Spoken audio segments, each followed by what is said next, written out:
আমাকে সবাই মেসেজ করে জিজ্ঞেস করছে কটা আসন পাবে, কটা সিট হবে। আমি বলেছিলাম ঠিক ভোটের সময় বলে দেবো, আজকে বলছি মিলিয়ে নেবেন। ক দফায় ভোট হয়েছে? ষষ্ঠ দফার ভোট হয়েছে আর 6 দফায় ভোট হয়ে গেছে। আমি বলেছিলাম 2019-এ তৃণমূলের যা সংখ্যা ছিল, আসন সংখ্যা ছিল, একটা হলেও বাড়বে, মানে 22 ছিল। খুব খারাপ হলে পৃথিবীর রসাতলে গেলে 23 হবে, তার মানে তো তাই।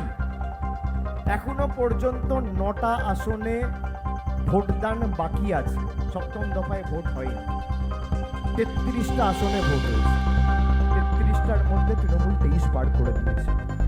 আমি আপনাকে বলছি, আমার নাম দিয়ে আপনারা চ্যালেঞ্জ করছি, খবরের কাগজে লিখলে লিখুন, সংবাদ মাধ্যমে দেখালে দেখান, 4 তারিখ ভোট বাক্স খুলবে, মিডিয়া নেবে।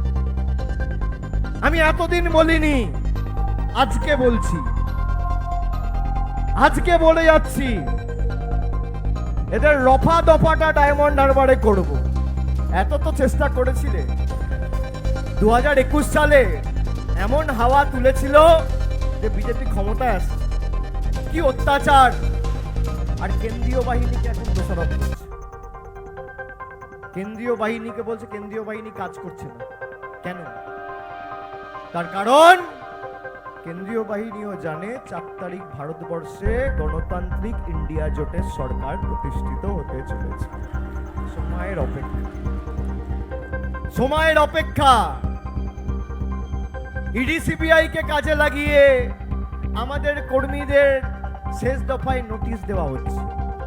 আপনি জানেন, কালকে আমাকে ইনকাম ট্যাক্সের একজন অফিসার ফোন করেছে, বলছে স্যার আমাদেরকে বলেছে 31 তারিখ আর 1 তারিখ 5টা জায়গায় গিয়ে রেড করতে। আমি আপনাদের জানিয়ে রাখলাম, এখন যা বলছে আমাদের জানিয়ে দিচ্ছে। হাওয়া খারাপ, আর তো ক্ষমতায় নেই। কালকে রাত্রির 11:30টার সময় আমাকে হোয়াটসঅ্যাপ করেছে, তারপর কথা হয়েছে ফোনে। কার বাড়িতে বলো, কোথায় যাব বেরোবো যখন বলে দেবো আপনার। আমি বললাম আমার দরকার নেই, আমার সব জানার দরকার নেই, আপনারা 365 দিনই তো রেড করেন। আপনারা হচ্ছেন government of the agency, for the agency, by the agency. আর আমাদের সরকার মানুষের সরকার, of the people, for the people, by the people, মানুষের জন্য কাজ করুন। আপনি করুন না, আপনার যত ক্ষমতা আছে আপনি প্রয়োগ করুন। আমি বলছি, আপনি যদি এখানে ঘাঁটি গেড়ে 365 দিন বসে থাকেন, তাহলেও ব্যবধান 3,99,999 হবে না, 4 লাখ। খালি ডায়মন্ড হারবারের ব্যবধানটা যেন 70,000 হয়।